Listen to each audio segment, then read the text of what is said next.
ఎంత గొప్పగా చెప్తారంటే, మనిషి తట్టుకోలేని కష్టాలలో అత్యంత భయంకరమైనటువంటి కష్టం కారాగారవాసం.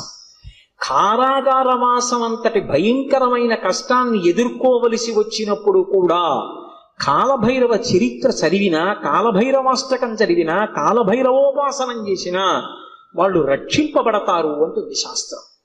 అంత అద్భుతమైనటువంటి మూర్తి ఆ కాలభైరవుడు. సాక్షాత్ పరమేశ్వరుడే కాలభైరవుడిగా ఆవిర్భవించాడు ఒకానొకప్పుడు. కాలభైరవావతారంలో ఆయన లోకానికి కొన్ని మర్యాదలు నేర్పాడు. అందుకే